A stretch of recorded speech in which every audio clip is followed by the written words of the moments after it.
दोस्तों, राजनीति विषाद की वो चाल है जहां एक सही मोहरा पूरी बाजी पलट सकता है। उत्तर प्रदेश की राजनीति में अपनी धाक जमाने के बाद अब अखिलेश यादव की नजर पड़ोसी राज्य हरियाणा पर है। लेकिन सवाल ये था कि हरियाणा में साइकिल की रफ्तार कौन बढ़ाएगा। तो ऐसे में 7 जनवरी 2026 को अखिलेश यादव ने एक ऐसा नाम आगे किया जिसने हरियाणा की सियासत में हलचल मचा दी। वो नाम है रेवाड़ी के राजघराने से ताल्लुक रखने वाले राव विजेंद्र सिंह का। आज के हम इस वीडियो में डिकोड करेंगे कि आखिर कैसे राव विजेंद्र सिंह को प्रदेश अध्यक्ष बनाकर समाजवादी पार्टी ने अपना मास्टर स्ट्रोक चला है। और इनमें सबसे पहला कारण है विरासत। राव विजेंद्र सिंह कोई साधारण नाम नहीं है। वो रेवाड़ी के ऐतिहासिक रानी की ड्योढ़ी परिवार से आते हैं, यानी राजघराने से आते हैं, और 1957 की क्रांति के नायक राव तुलाराम के वंशज है। तो हरियाणा की जनता के दिल में राव तुलाराम के परिवार के लिए आज भी अगाध सम्मान है। जब अखिलेश यादव इस विरासत को अपने साथ जोड़ते हैं तो सिर्फ एक नेता को नहीं बल्कि हरियाणा के गौरवशाली इतिहास को समाजवादी पार्टी से जोड़ देते हैं। और उसी के साथ में अहिरवाल की राजनीति में इस परिवार का नाम ही जीत की गारंटी माना जाता है। और दूसरा सबसे बड़ा कारण यह है कि जातीय समीकरण। हरियाणा का अहिरवाल क्षेत्र यानी रेवाड़ी, महेंद्रगढ़, गुड़गांव और कई ऐसे क्षेत्र हैं। तो अखिलेश यादव जानते हैं कि उत्तर प्रदेश की तरह हरियाणा में भी यादव मतदाता एक निर्णायक भूमिका में है।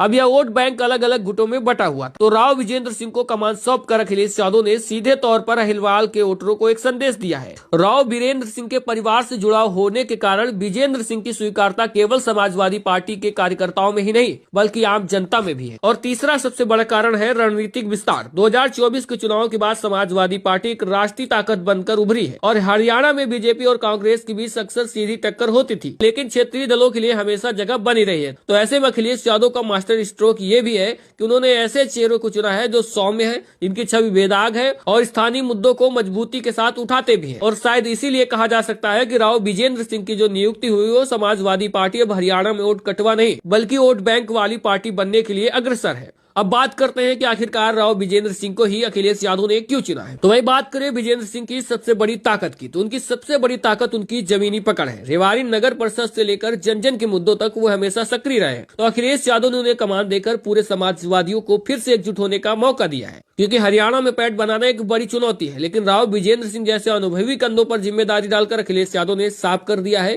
कि वे हरियाणा को सिर्फ एक पड़ोसी राज्य नहीं बल्कि अपनी राजनीति का अगला पड़ाव मानते हैं। और दोस्तों, इस अहिरवाल क्षेत्र में एक और दूसरी बड़ी बात है। यहाँ पर राव इंद्रजीत सिंह है जो कि गुरुग्राम से 6 बार के सांसद रह चुके हैं और वर्तमान में केंद्र सरकार में राज्य मंत्री स्वतंत्र प्रभार है। वो भी 1957 के क्रांतिकारी नायक राव तुलाराम के वंशज हैं और अहिरवाल की राजनीति में उनका गहरा प्रभाव है। तो ऐसे में हरियाणा चुनाव 2024-25 के दौरान और उससे पहले भी उन्होंने कई बार सार्वजनिक मंचों से अपनी मुख्यमंत्री बनने की इच्छा जाहिर की थी। उन्होंने स्पष्ट कहा था कि यह केवल उनकी नहीं बल्कि दक्षिण हरियाणा की जनता की इच्छा है कि उनका कोई नेता मुख्यमंत्री बने। लेकिन भारतीय जनता पार्टी ने